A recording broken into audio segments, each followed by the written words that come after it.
Hello everyone, welcome to a video that I do every year without fail, except this time it's a little bit late.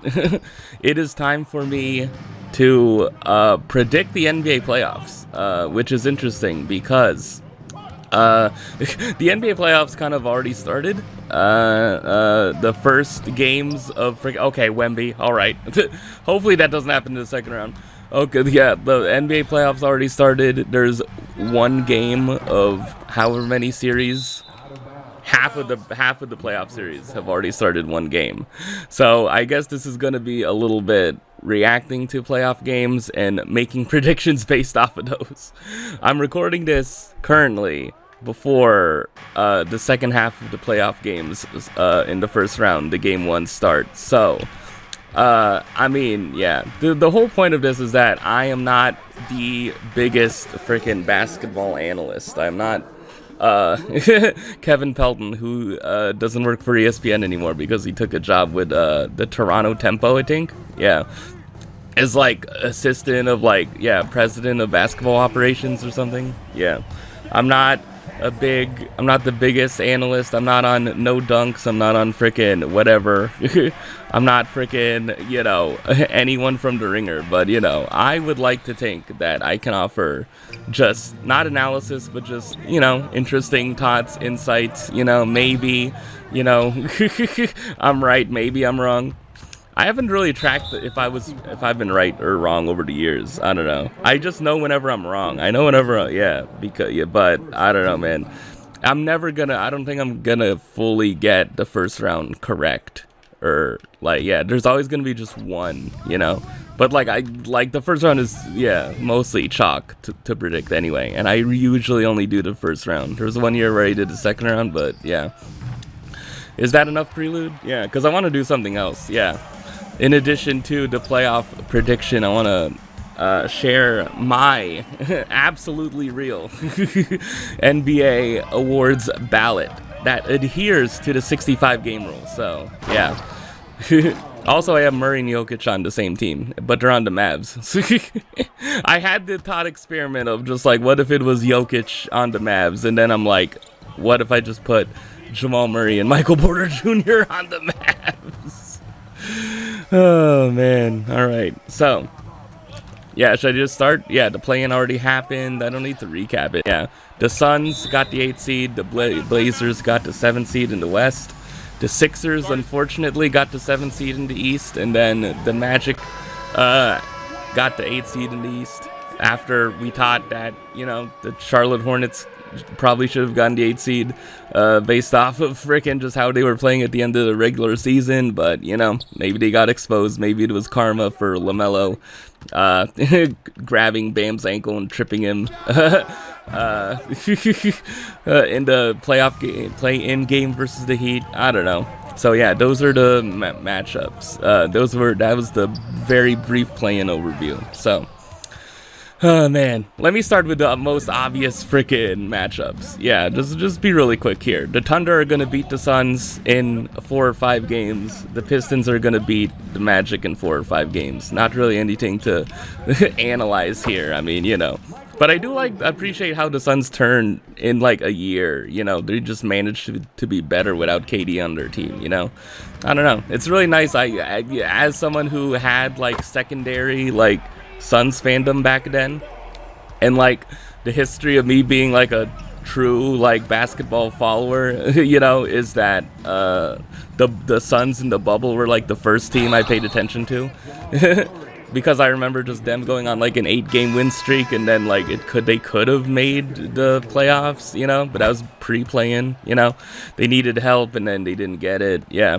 And then like Devin Booker versus the Clippers in like an early game in the bubble just had an insane game winner. That was so fun. But yeah, then, you know, Chris Paul, got traded there, and I really loved that. I really liked that iteration of the team. But with Kevin Durant, it just was not really the same. Just that KD, Bradley Beal freaking air of the team is just like, the vibes were just completely down the drain. But now the vibes are back, man. Yeah, Colin Gillespie, Dylan Brooks, you know, Oso Iguodaro. Come on, Malawak. I mean, you know, man. Yeah, Grayson Allen, I think, is still on the team. It's like, yeah, like it's like they have players. They have players who aren't the best in terms of talent, but they work hard. They play freaking hard, and that's all you can really ask for, man. they want to freaking play. They want to win. They compete every freaking night. I mean, very like generic freaking sports freaking sayings, but like you can just tell the difference between in like how they play, the Bradley Beal iteration, which was horrible to say the least, which was not good, and this iteration, yeah, when they tried to make a super team versus them like having to rebuild and having very, very little draft picks to do it, Did they talk about how like the Suns like had one future first round pick and then they split that up in a trade? So they made one future first round pick like three like lesser, not as good first round picks or second round picks. They like it's like they split a dollar bill into. They split like a $5 bill into a dollar bill and like like 3/4 or something. I don't know. I think that's what Bill Simmons said. I don't know. A lot of people saw it as like, this is stupid. Why would you do this? But that's the thing. It's like I don't see many people giving Matt Ishbia credit for like, hey, look, he recognized it. He pivoted, traded KD. What they got. I also forgot Jalen Green. He reminded me like, oh wait, actually he can score sometimes. Sometimes he's good. Oh man, it's like, yeah, I don't know. Shout out to the Suns, man. Yeah, I might have some more Suns appreciation in my ballot. Oh man. Okay, those are the first round. Those are the 1/8. Okay, 2-7. The shout out to the Blazers, Denny Advia. I'm not annoyed by him being a foul baiter. I haven't really seen it. I just saw in that play-in game versus the Suns that like he just bulldozes his way to the rim. But yeah, I guess he could get a huge whistle. Yeah, I don't know. Yeah, but shout out to Denny Advia. He's gonna get some appreciation in the ballot. I have so. Also, the Blazers, Drew Holiday's actually played for them, shifted the culture a little bit. Young Han Sen got drafted, a Chinese player who is billed as like the Chinese Jokic, but he played like very little. He's still like in the very like raw potential stage. Yeah. Oh man, but yeah, I mean, I think the Spurs are gonna beat the Blazers probably in 5. Probably. But maybe, I don't know, I feel like there's a chance it could go 6 games. I don't know. I feel like it depends, man. Yeah. I'm trusting the Spurs, even though they don't have any playoff experience, Well, De'Aaron Fox does, but not Wemby, not Stephon Castle, not, Dylan Harper, not, this, really young team they have. Maybe not the most, yeah, I mean, Harrison Barnes. Yeah, Harrison Barnes is part of the Warriors, but, I don't. Is it mean to say like? Does that count? Is it kind of mean? I guess it's like having Tristan Thompson. The equivalent is like having Tristan Thompson. It's like we have playoff experience. Like was having J.R. Smith on your team being like we have experienced leadership guys. It's like, I mean, it's J.R. Smith. I mean, like, come on, man. Like, I don't know, man. I still don't know. Like. I still don't know if J.R. Smith was considered a good player in 2020. I don't know. Like, he was good enough to be on the 2020 Lakers championship team. Like, I don't know. It's weird. Yeah. So, the Spurs, I have the Spurs beating the Blazers in 5 games, most likely. Okay, East 2-7. Unfortunately, it's the Sixers. I can't stop rooting against the Sixers, man. Yeah, look, man, I should be like, look, Joel Embiid had appendicitis of all things. Look, I should be happy for VJ Edgecombe, But it's like, I am just annoyed that the Sixers got rewarded with the number 3 pick in general. I am just annoyed with that. Like, I am just annoyed with that. Even though, like fully healthy with Paul George and Embiid, right? It's like the Sixers haven't really looked like an elite team. They haven't looked like the best team in the East, But like the Celtics, even with Jason Tatum out for most of the season, there are times where like, oh no, they look like they're actually the second best team in the East at least, right? Without Jason Tatum, And that's the thing. It's like the players the Celtics have. It's the same thing. Somewhat the same thing as the Suns, where it's like, it's even less because they have players like Josh Minot and Hugo Gonzalez and Baylor Shireman. It's like these names do not pop off, you know? It's like they were drafted like kind of late in the first round, maybe even in the second round, but it's like they play though. That's the thing. It's like they're a team, they're connected, you know, a bunch of cliches.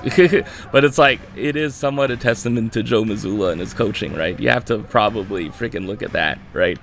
And also the Celtics as an organization, Brad Stevens like knowing what he's doing, you know, like getting under the salary cap and under the luxury tax, not under the salary cap, under the luxury tax, and freaking managing to freaking make a team that somehow is the second seed in the East, even with Jason Tatum, like a massively important player, out for like however many games. Timeout. And the fact that Jason Tatum came back in general, right, from an Achilles, like literally from an Achilles, and he came back in under a year. It's like, dude. And like he is looking like he's like, maybe he's not 100%, but it's like he's mostly pretty much there, you know? He's mostly there. Hopefully, like in the playoffs, like his shooting he can really pop off. You know, that will probably be the marker of like the Celtics dealing with the Sixers really quickly versus like it being like 6 or 7 games, you know? I don't think it'll go 7, yeah. I'm choosing games, I guess, since it's a little bit late. But yeah, I think I'll choose the Celtics in 6 games. Yeah, I'm just going to give that extra assurance because there could be a chance that, yeah, there's probably going to be a Tyrese Maxey game and a VJ Edgecombe game. One of those two. There's going to be one of those on the Sixers side. Or like Paul George turning back the clock. It's like, oh man. Well, why could he turn back the clock? Is it the reason, also the same reason he got suspended, you know, earlier? No, that's rude. That's rude. I'm sorry for speculating. You know, it's not it. You know. Oh man. Yeah. I think the actual story is that he was taking something for his mental health, but it's like, yeah, I don't know. It's like, I feel like there's a lot of people that are not giving him grace on that, you know?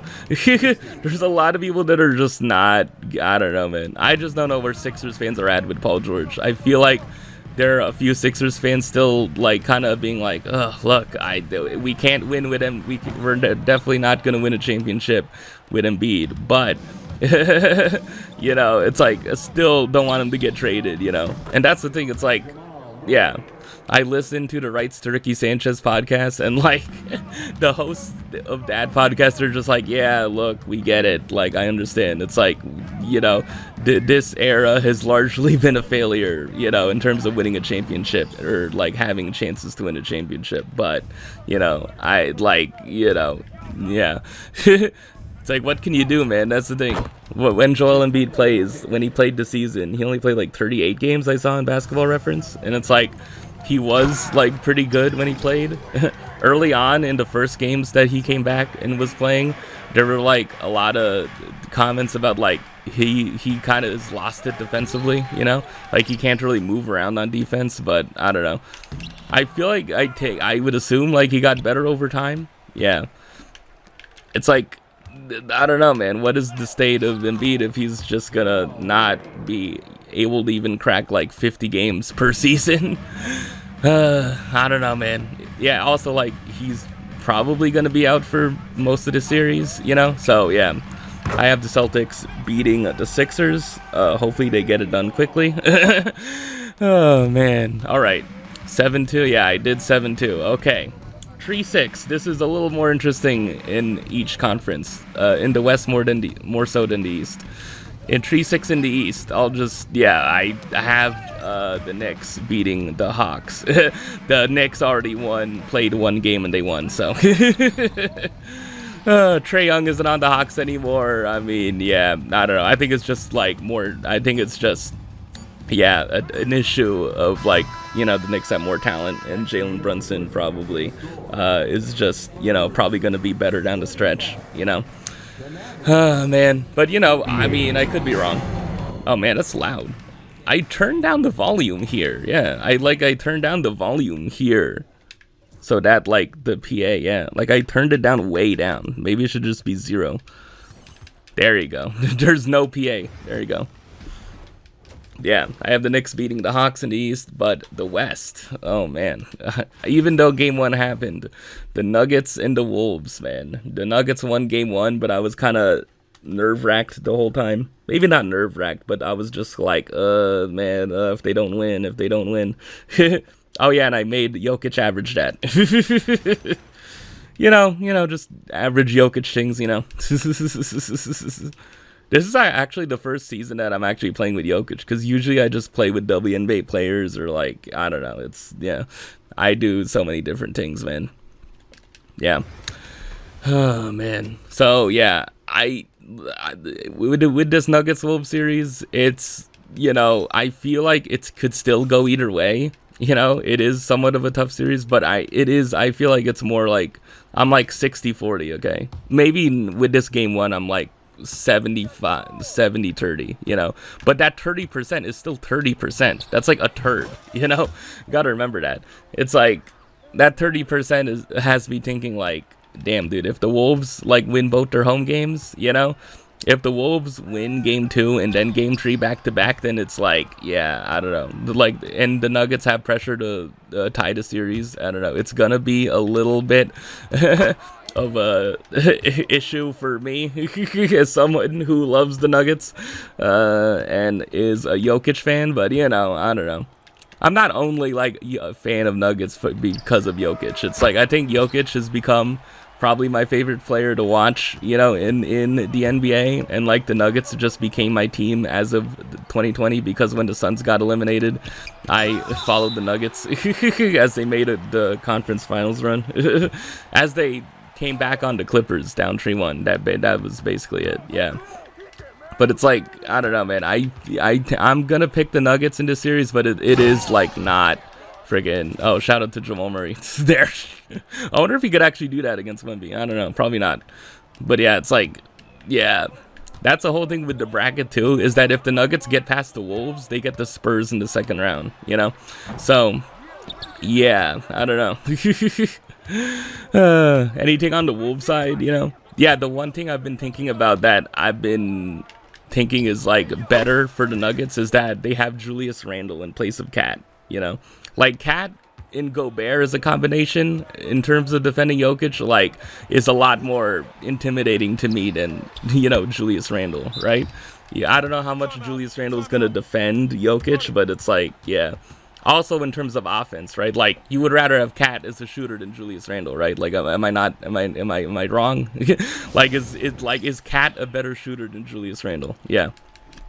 Also, like, sidebar, Todd, on like Cat and Julius Randle. It's weird how like Cat and Julius Randle are like two somewhat similar players in my eyes, because they are because Cat, played for the Timberwolves, and then Anthony Edwards got drafted as the number one pick, and then it went from like Cat was the center of the franchise to Ant is the center of the franchise, right?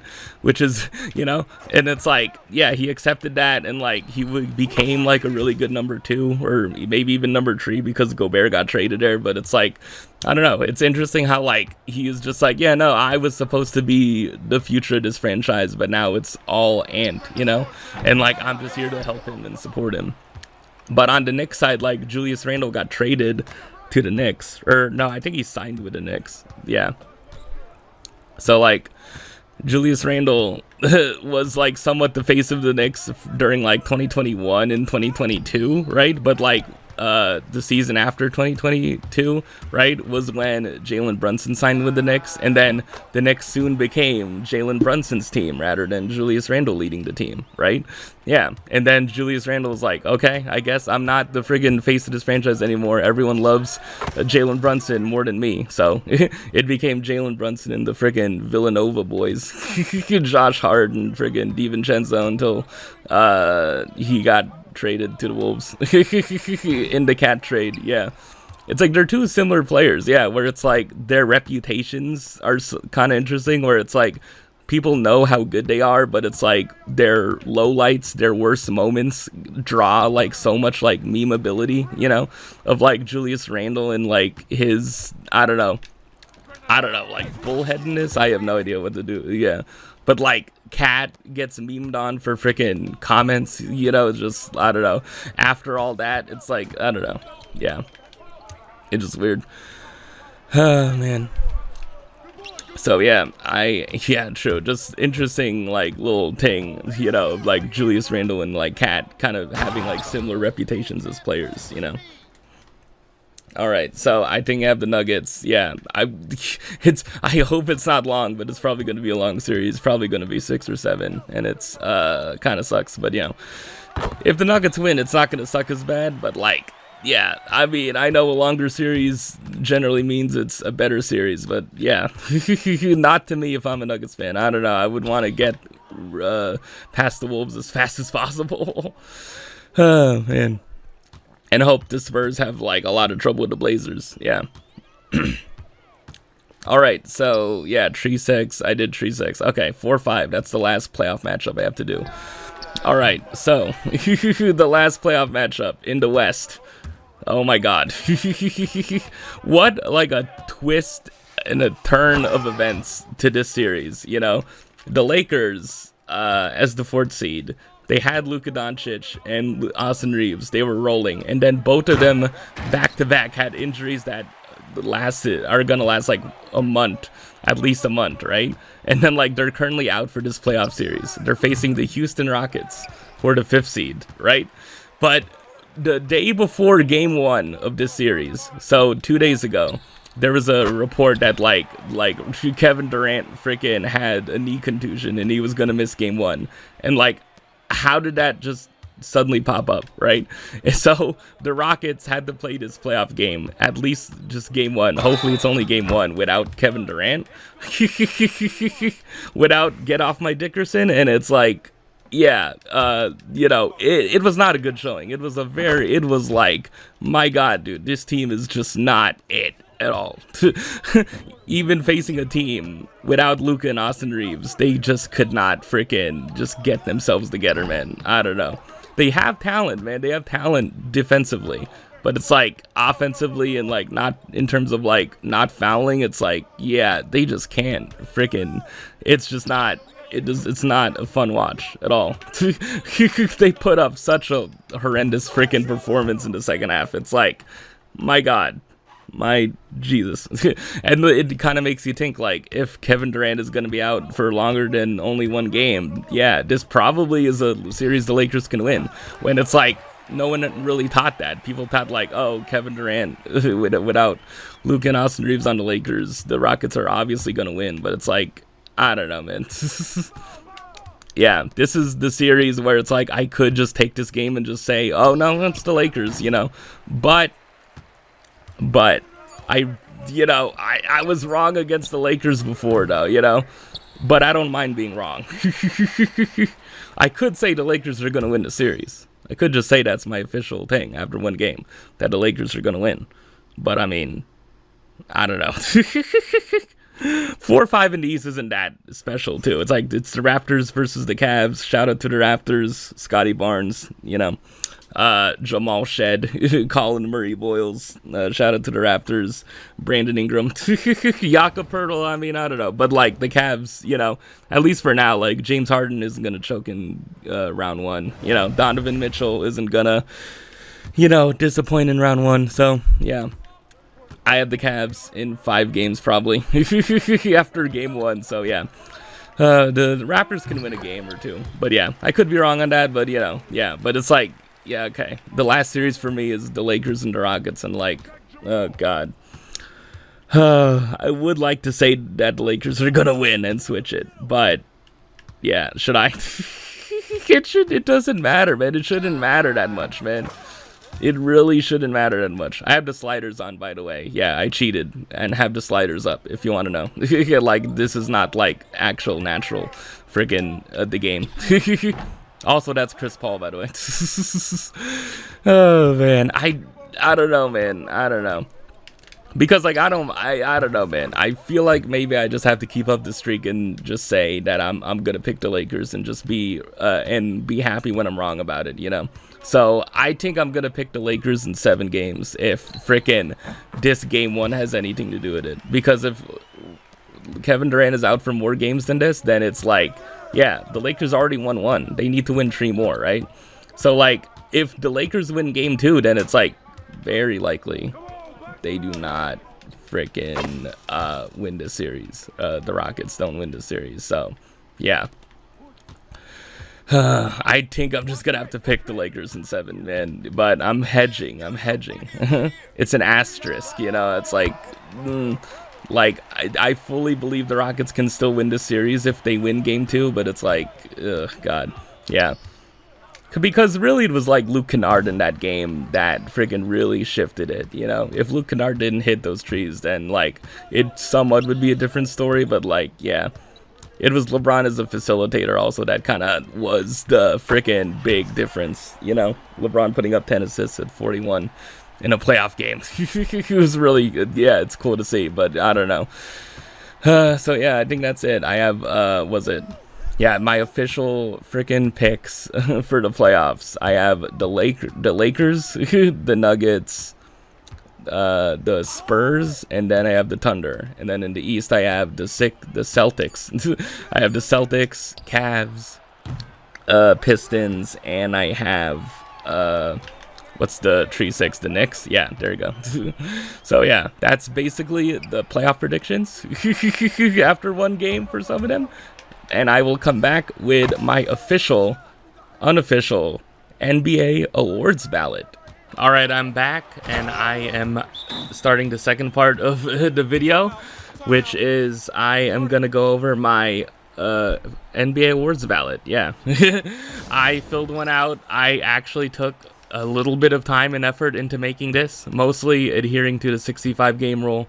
And a little bit of information, the background on this. I do have certain players on here. So there was this arbitration or whatever period where like Luka and like Cade, they had injuries where they were gonna just miss the cut of 65 games, but they filed a grievance or whatever. They filed some sort of exception, yeah. And even for Luka's case, it was because he missed 2 games for the birth of his child. But like there are some people arguing that like he shouldn't have like you know, fouled or missed a game, got suspended 1 game for having 16 technical fouls, so like I don't know. But yeah, I mean, it's just probably overall better that Luka and Cade make it on All NBA. Spoiler alert. So man, I guess I'm just gonna go run over all of this. I have all of the necessary awards here, right? Yeah. Okay, so NBA MVP. So this is 1 through 5. Okay.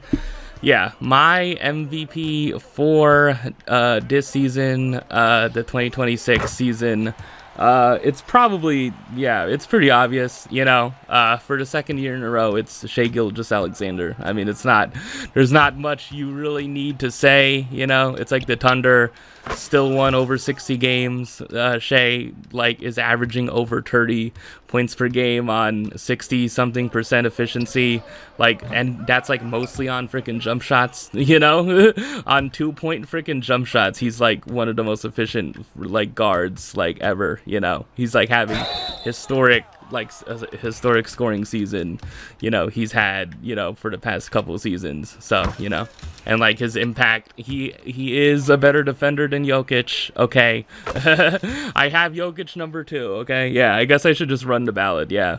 I mean, yeah, I guess I should just talk about them individually. Jokic is at number 2. He, you know, all he did was just average a triple-double. All he did is just average a triple-double. Lead the league in freaking rebounds. Lead the league in assists. As a center, by the way, lead the league in rebounds and assists. The only player in NBA history to do that, you know. And then, yeah, like, what else did he do? Yeah, but he did miss like a month. He missed a month due to a bone bruise in his knee. But like, you know, Jamal Murray kept the team afloat, you know, while he was out.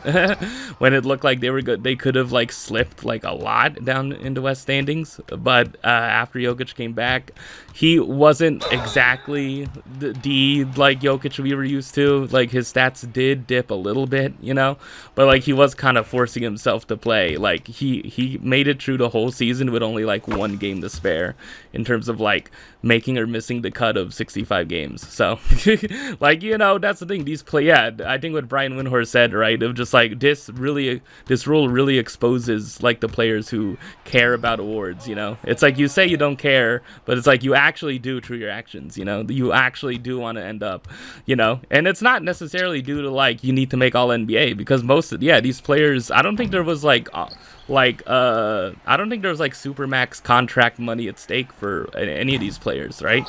Because Cade got his supermax already. Jokic obviously doesn't need it. Shea doesn't need it. Luka doesn't need it. Yeah, I don't know. There isn't really like supermax money at stake for these players. So that's Jokic. Even though he's not as good of a rim protector as some people would like, even though that causes lots of heated arguments on certain shows.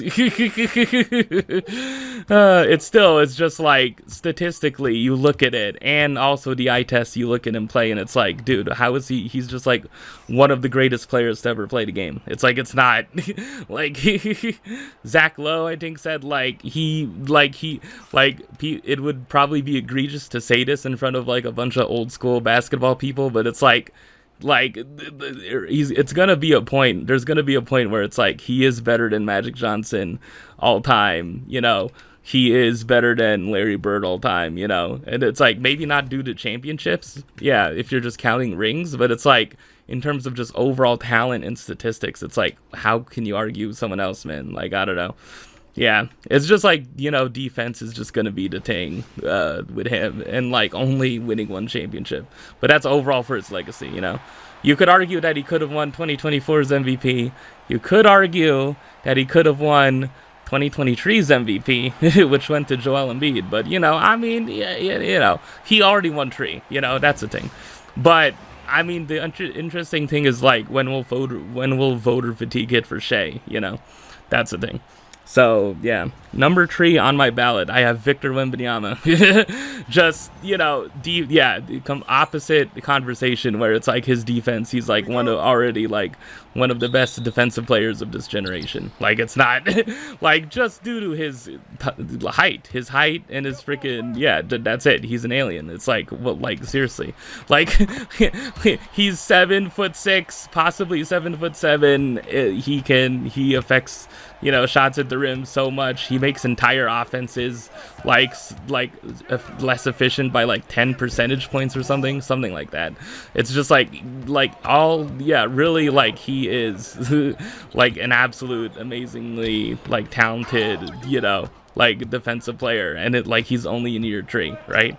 And like the thing with him is that certain people are trying to be like, when he advocated for himself for MVP, it's just like they were like, look, you're not the level of passer that Jokic or Luka is. You're not the level of offensive player they are. And like there's an award for being the best defensive player in the NBA. It's called Defensive Player of the Year. And it's like, I don't know, but there should be. I understand the pro Wemby argument for like him being number 1 in MVP. I understand it, but I don't know. Yeah, it's like, I think, the path towards Wemby winning MVP probably was a lot more clear if the Spurs as a team got the number 1 seed over the Thunder in the regular season, but that didn't happen. So yeah, I don't know. I think like Wemby probably is gonna win an MVP in his career, but it's like, it's just that if Jokic and Shea and Luka keep up at this level, it's like, who's gonna win? Who's gonna win more out of all of them? It's like, I don't know. Is that all you need to say on Wemby? Yeah, his defense. I think he averaged like 20. Almost like 20 something points, over 10 rebounds, I think. But 3 blocks per game though. That's the thing. That's the whole thing with him. Number 4 on my ballot. And that's the thing, is that this like top 4 is just like the fact that one of these players has to be number 4. Whether it be Jokic, whether it be Wemby, or whether it be Luka, is just like, dude, like the fact that one of these players has to be number 4 is like, it is kind of insane when you think about it, I do have Luka Doncic at 4. He got reinstated. Okay, I would have. I obviously would have. I would have put him at number 4 anyway, right? Yeah, but I think I probably was debating like number 3 and number 4, because like I think like in terms of like MVP, I feel like Wemby has a better argument than Luka. Luka's argument is that he, was the driving force behind the Lakers, winning a bunch of games in March. But it's like, I don't know. Like I see it. I don't know. I feel like I remember like in February and January and February, the discourse trademark. I hate that. I hate the word with a fiery passion. I want to just not say the word ever again, but I see it on the internet and just like, well, people use that word, but the mouth movements, the internet mouth movements on friggin' Luka, in January and February were not the kindest. The whole like, oh, Luka's defense is friggin' bad. It was like rearing its head, and like Luka complains to refs, rears its head. But that's the thing. It's weird how it's like the men's health article in the summer off season last summer, like was like a thing, maybe a sign for Lakers fans and for NBA fans in general that like, oh shit, dude, Luka actually is taking his conditioning seriously. Like, watch out. But it's like, I just don't understand like the conditioning argument for Luka, the push for like Luka to be more conditioned. Like I guess it's like just like. People think that like if he's better conditioned he'll have less injuries, but like I don't know, like I don't think the connection is that like if Luka takes better care of his body he's gonna become better on defense. Like I don't think it's that, right? Like it can't be that. Like I don't know, like I that's the thing. And also like him taking better care of his body doesn't mean that he's gonna complain to refs less. Like it does not mean that. Like he still complains to the refs a whole freaking lot, man. That's the thing.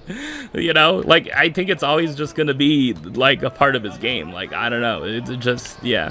But like I think with defense, it kind of does like come and go a little bit. There is like Luka PR where it's like, okay, he's better this stretch of games. He's been better on defense, but it's like obviously it's the same thing with Jokic, right? It's like you're comparing it to the average of that player, which is not good at all, right? So yeah. But Luka is the scoring leader this season. He averaged 35 points per game. This is 33 to 35 points per game. Yeah, I think Shea was like second. So yeah, yeah. The Lakers had a really good March and could have been the 3 seed because of him. Yeah. So yeah, number 5 on my ballot. I have something that might be somewhat controversial. I have Kawhi Leonard of the LA Clippers here. Why do I have Kawhi Leonard?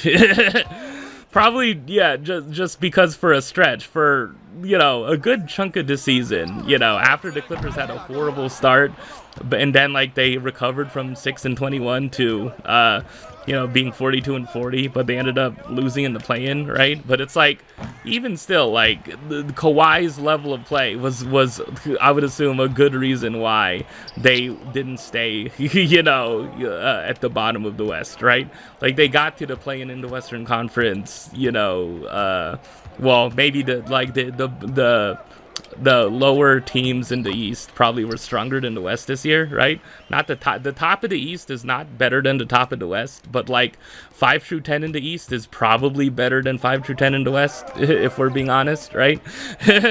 Probably last season too. So yeah, but it's like Kawhi Leonard, freaking yeah. It's like this, like he's yeah, for a bunch of games this season he's been playing the best basketball of his career. Just, yeah, that's the thing. Yeah, that's why, like, I feel like a lot of people would put Cade here or even Donovan Mitchell, but yeah, I don't know. I guess I'm just rewarding Kawhi, rewarding the Clippers, that's it. And he meets the 65 games requirement. This has been one of his most healthiest seasons in like at least 5 years. So like, yeah, I don't know. When he's healthy, like he's always like a pretty good player, man. That's the thing. But it's like, I guess there's people who kind of go take that too far and are like, is he actually like a top 5 player? Like there were stretches when there were a couple games where it's like maybe, but largely I think like he's usually like top 15, maybe top 10 at his best. So yeah, that's MVP. That's a lot of the talking, but yeah. Defensive Player of the Year, probably less talking. Number 1 is Victor Wembanyama, obvious. Number 2 is Rudy Gobert. You know, also pretty obvious, but like, you know, I think like there's like you know, conversations on social media that are more positive of Rudy Gobert than there has been. There's a lot of people who've been recognizing like, dude, freaking the way Rudy Gobert gets talked about and gets blamed for freaking like as if like every defensive like mistake of the teams he's on is always on him. It's like, dude, like please, like I don't know. Yeah. That's the thing. It's like also, yeah, I mean, obviously Rudy is somewhat an easy target NBA player to pick on because of what he did in 2020. But it's like, I don't know. It's like you have to recognize like he is like also like a generational defensive player. But just like Wemby, I feel like has like the massive PR boost. He has the massive like aura freaking improvement over Rudy Gobert, you know. Despite them both being French, you know, it's like people just like Wemby more, obviously. Yeah, but it's like Rudy has like 4 defensive player of the years, which ties Ben Wallace, right? And like if Wembanyama didn't make the cut, there's a good chance that he could have had 5 defensive player of the years, man. And then Draymond Green over here is like, yeah, no, he doesn't deserve any of them. It's like, okay, all right, I don't know. Like maybe in Draymond's mind, he thinks that Rudy deserves like 1, but it's like, yeah, like Draymond probably, I don't know. I guess it's the whole thing, you know. Like you can argue Rudy versus Draymond in terms of like who's better all time as a defensive player, but like, you can't say that like Rudy is like actually not deserving of like even 1 defensive player of the year. Like he absolutely is like this generation's like one of this generation's best defensive players to play the game. You know, it's just that like on offense, you know, not the same level of player obviously, but that's also the same thing with Wemby. But yeah, we have seen Wemby hit trees. We have seen Wemby like score 40 points in a game. So yeah. Number 3, I have Chet Holmgren. I think this is just because of the Thunder's defense. Yeah, and like he's probably one of the players anchoring it. So yeah. Oh man. All right. Clutch player of the year. Yeah, really quickly. Yeah, number 1 is Shea. I feel like that's obvious. You know, the game winner he had against the Nuggets in that game, that kind of like somewhat put a wrap on the MVP until freaking Luka, you know, there was like Luka PR and Wemby PR on social media. Yeah. Number 2, Jalen Brunson. I feel like, you know, naturally clutch player. And number 3, Donovan Mitchell, another naturally clutch player. I don't know if there's going to be any like argument over like number 2 and 3 on clutch player of the year, but yeah. Oh man, coach of the year. Number 1, I have Joe Mazzulla from the Celtics. This is also like, yeah, probably gonna win it. Probably should be the consensus like coach of the year, just based off of like how he managed to make the Celtics, who lost Jrue Holiday and Porzingis and and Al Horford, like all those players, replaced them with Baylor Shireman, Josh Minot, Hugo Gonzalez, Luka Garza, like, and it's like they managed to be just as good, if not a better team, arguably, right? We'll see if they blow frickin' 20-point leads to the Knicks, but like, I don't know. It's like they're just as good of a team as they were last year, right? And like, yeah, I don't know. It's like they have a good chance of making the finals too. Yeah, so, yeah, that's basically Joe Mazzulla's case, you know. Like, he can be a little kooky, man, sometimes with his comments, but, you know, it's like I feel like this year kind of proved it's like, no, he actually is a good, like, strategic head coach, so, yeah. Number 2, I have Jordan Ott from the Phoenix Suns. I think I also, said this in the previous section, like, no one really thought the Suns were gonna be freaking this good of a team. Like, maybe some people thought, but it's like, no one thought that, you know, like, a lot of people probably expected the Suns to be near the bottom of the West. A lot of people thought the Suns were gonna be, like, the 11th seed, the 12, 11, 10 seed in the West, due to, like, the lack of talent they have. But, you know, yeah, shout out to Jordan Ott, same thing, of just like, you know, maximizing the talent he has. Yeah. Number 3, I have JB Bickerstaff from the Pistons. The Pistons are the number 1 seed in the East, you know. They could be the best team in the East. I guess we'll never not know until they face the Celtics, which is a good chance of happening. So, yeah. Oh, man. All right. Rookie of the year. Okay, number one. This has been a debate, man. This has been a debate. Tim Bontemps had like a bonus straw poll in addition to the MVP straw poll, which garnered controversy. Oh man. All right. So I've picked a side. Okay, I'm not wishy-washy, but they could be co-rookies of the year. Number one for rookie of the year, I have Cooper Flagg, the guy who is on the Mavs and is the future of the Mavericks franchise. Yeah. And like scored like what? Yeah, the highest scoring game as a teenager, broke Kobe's record, scored the most points as a teenager, broke Kobe's record. You know, it's like it's the thing. He has a good chance of being like one of the best players, you know, in the league for a while. So yeah. Overusing the term generational, but it's like he honestly could. Like, I don't know. It's an interesting thing. I wonder if like Cooper Flagg versus Wemby is actually going to be the real like rivalry instead of like Chet versus Wemby. But that's the thing. In order for that to happen, like the Mavericks need to be a much better team. A lot of people thought they could have been this season, but you know, just stuff. AD getting injured, just stuff in general. Yeah, a lot of stuff preventing that from happening. So, number two on Rookie of the Year, I have Con Knipple, who, like, there's a lot of people pushing for him. I think, like, mostly, like, the media member analyst, perspective is that Con Knipple is the Rookie of the Year. But, yeah, I don't know. I think it's just, I don't know. It's not fully one-sided, man. I don't know. I don't think it's, like, a clear slam dunk for either player, right? Like, this is really just, like, you're not wrong if you have Con or Cooper Flagg, right? Like, I don't know. But to me, I don't know. I think it's just like who's been the best rookie, and like the best rookie probably has been Cooper Flagg, right? Who is the best rookie in this season, you know? But I guess like Con Knipple, the argument for him actually being the best rookie is that he also like broke like a 3-point record, right? And is like already just one of the best shooters in the league. Oh man. It's kind of like a thing of just like how far can Con Knipple like climb the 3-point like ranks, you know? Like I wonder like how fast is it gonna be until like Con Knipple is considered like a better shooter all time than JJ Redick or Kyle Korver, right? Like I feel like it's not like if he just keeps this up for like 5-6 seasons straight at least around this like pace, right? It's like it's like what's the argument gonna be over like I don't know. It's going to be like coldest white NBA player shooters ever. It's like, I don't know, who are going to be the people that ride really hard for Kyle Korver in that regard?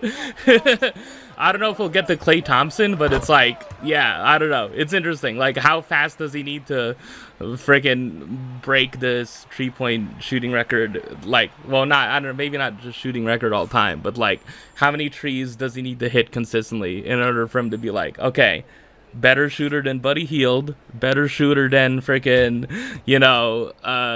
whatever player. Yeah, better shooter all time than Kyle Korver, better shooter all time than JJ Redick. It's like, I don't know. It could be.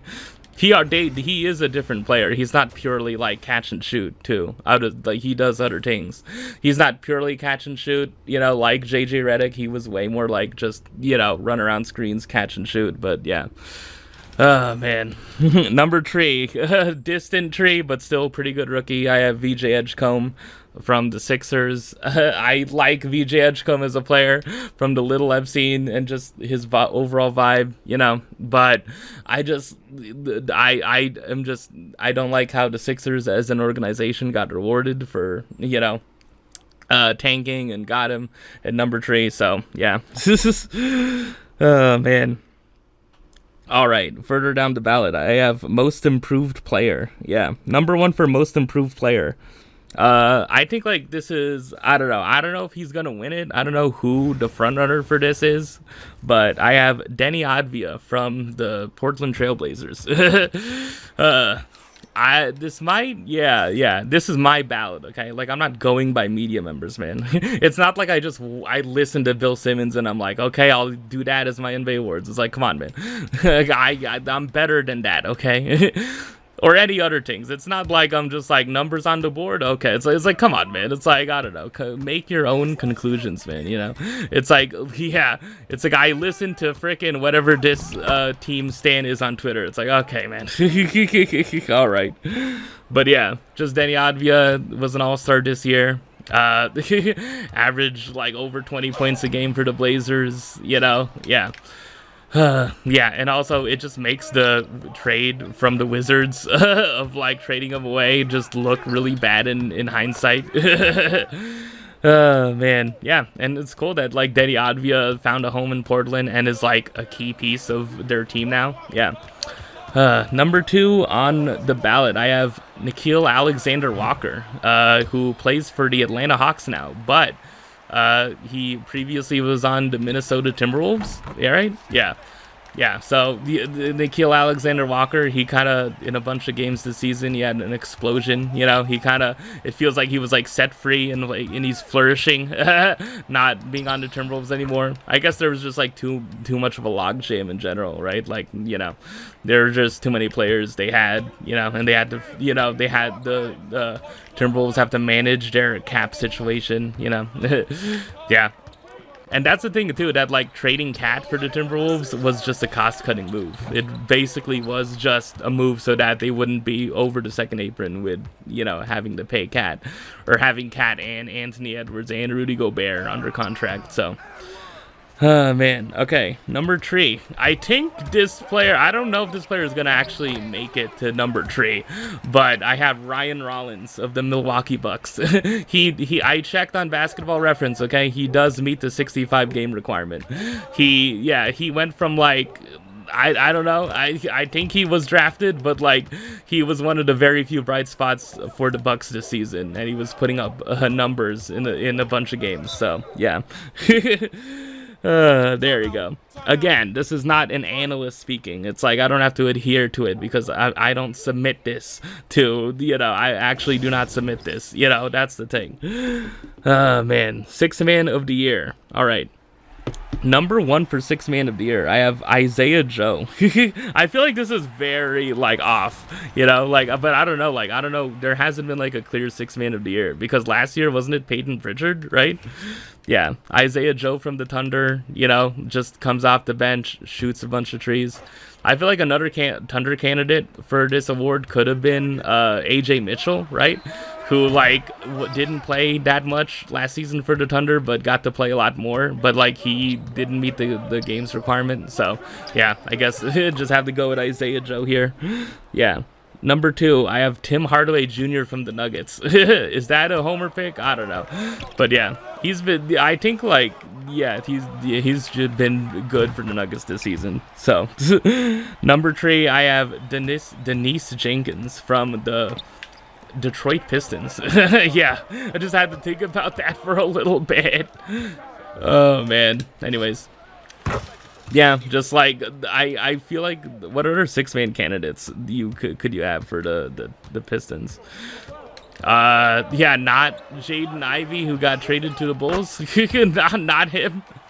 I'm just saying, yeah, not I don't know what other player that got, not Duncan Robinson. Yeah, not Duncan Robinson, but man. All right, those are the other. Yeah, this is just all the teams now. All right, hopefully I can just get through this a little bit faster. Yeah, it's just been a bit long. Okay, all NBA first team. All right, let me just go through this somewhat quickly.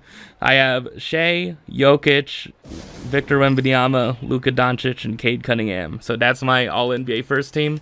I swapped Kawhi out for Cade. I feel like you can do that. Yeah, I think I was doing the same thing with like Jason Tatum and Donovan Mitchell.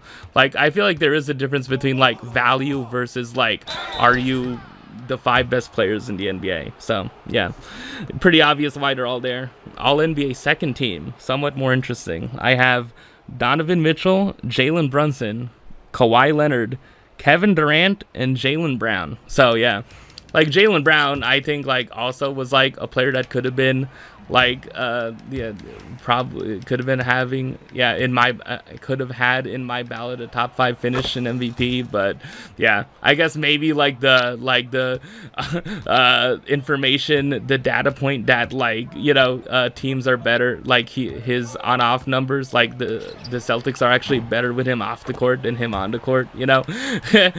Man, and just like not nearly as efficient as Shea, not nearly as yeah. I guess his field goal percentage. I guess people are watching that, but it's like you can't say that Jaylen Brown isn't like hasn't played like a top 10 player this season. You can't say that. Like I don't know. Maybe you can. Maybe you can say he's been top 15, but it's like to say Jaylen Brown is definitively out of the top 15 players in the NBA this season, like based off of the season he's had. Like I don't know. To me, that's a bit too far. Yeah. All NBA third team, man. Some new players in here for the first time. I have Jamal Murray, Denny Advia, Jalen Duren, Tyrese Maxey, and Scotty Barnes. Yeah. So, yeah, very proud of Jamal Murray. Meets the game's requirement. Had his best season of his career, probably, right? Highest 3-point percentage, I think. Yeah. Just like he's played like an all-star in the regular season. Hopefully he continues playing like an all-star in the postseason. That game 1 against the Wolves was, a decent start to that. So yeah, shout out to Jamal Murray. Shout out to Denny Advia and yeah, Jalen Duren. Yeah, who like I feel like in Pistons fans, he's been much celebrated. Yeah, and Scotty Barnes. Yeah. Tyrese Maxey also pretty good. I think like I felt Devin Booker could have been a player I could have put here, but yeah, I guess you have to make some cuts. Like maybe he's like number 16. Okay, first team all defense. Pretty obvious. I have Victor Wembanyama, Rudy Gobert, Chet Holmgren, Cason Wallace. Yeah, Cason Wallace and Evan Mobley. Yeah, just like they're all bigs except for Cason Wallace. Second team all defense. I have Amen Thompson, Asar Thompson. So I just have both of the Thompson brothers. Yes. I don't know which one's been better, man. I don't know. I need to listen to more podcasts to friggin' tell me that. But yeah. I have Toumani Camara. Shout out to Toumani Camara. The Suns could really use him. But he's found a home in Portland after that Aiden trade. Yeah, great. Man, Scotty Barnes and Derek White. Yeah, but I don't know if Derek White is truly like he should be on here, but I don't know.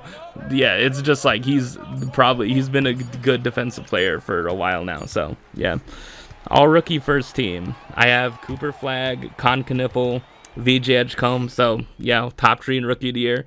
Then I have Dylan Harper and Derek Clean. Yeah, Derek Clean, the player for the Pelicans. Yeah, the player for the Pelicans who the Pelicans traded away a future first-round draft pick in order to get. I want it to work out, man. I want it to work out, so like people won't be continuing, I want him to actually be like an all NBA level player and be like, well, hey, see, it was worth it. It was worth it us freaking getting him. Like, what would that future first round pick have been, man? I don't know. I don't know. Who's coming out in 2027, man? In the WNBA, I know that Juju Watkins. Yeah, but like, I don't know. That's the thing. Man. Anyways. All rookie second team. Ace Bailey, I have Jeremiah Fears, Neek Clifford, Walter Clayton, and Maxime Reynaud. Maxime Reynaud plays for the Sacramento Kings. One of the very few bright spots for the Sacramento Kings, man. Oh my god, the way the Kings were tanking, man. I don't know, man. Oh god. Just, yeah. Neek Clifford also plays for the Kings? Yeah. I just checked, like, on Basketball Reference, right, the rookies, and just saw, like, which ones popped out in terms of scoring, and, like, total points scored, Yeah. For a while, it seemed like the Brooklyn Nets rookies, yeah, like Ben Suraf, right, and like Igor Demon, yeah. It seemed like they were having like good rookie seasons, but then like, yeah, they did not meet the game's requirement at all. So, yeah, it's just like the level of tanking, man. I don't know. I hope these teams get rewarded, man. I don't know who the Kings want. I don't know if they want, if you just told, Vivek or whatever, it's like, hey, we'll give you Darren Peterson, okay? Just promise not to tank like this again. Promise, man. I wonder if, like you told Danny Ainge right now. It's like, okay, we're gonna give you AJ DeBansa, okay? Like, wink, wink, nudge, nudge. You're gonna get DeBansa. Do you promise not to tank this egregiously bad? It's like, I mean, I don't know.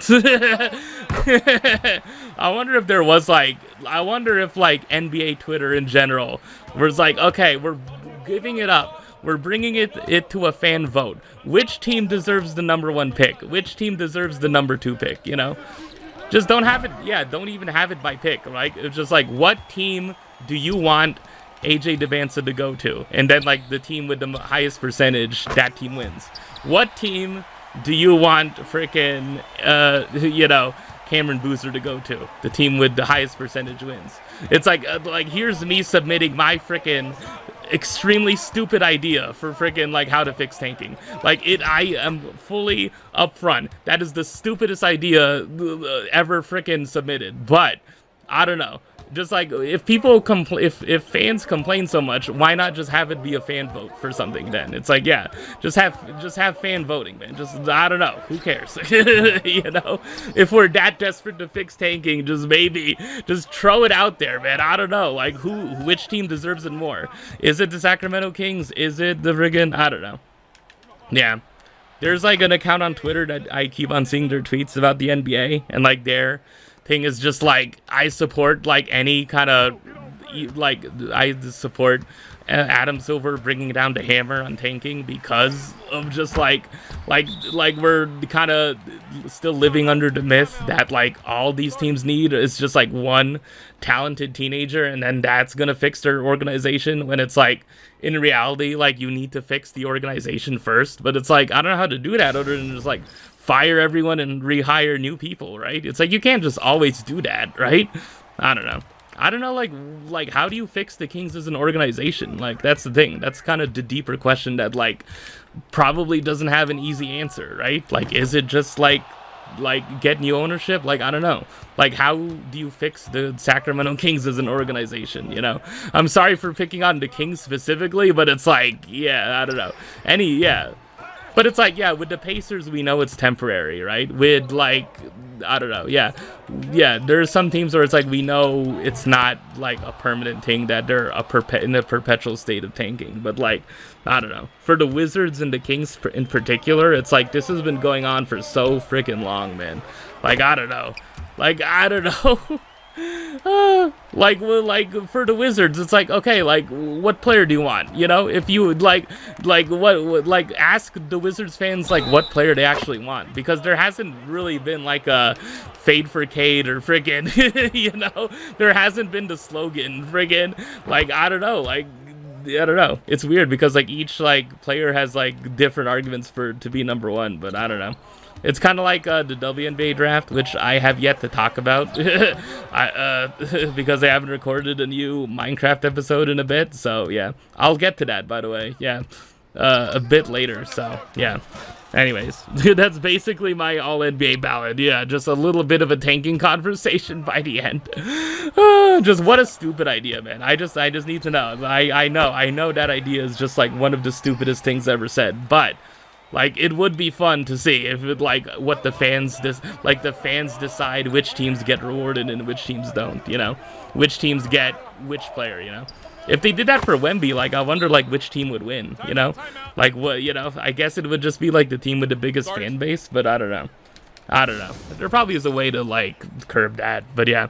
Anyways, that's my all-NBA, whatever awards ballot. Hopefully it's, you know, I don't really care about it being accurate or being, you know, the correct thing. Like, I'm just making sure that none of my choices are like egregiously bad, you know.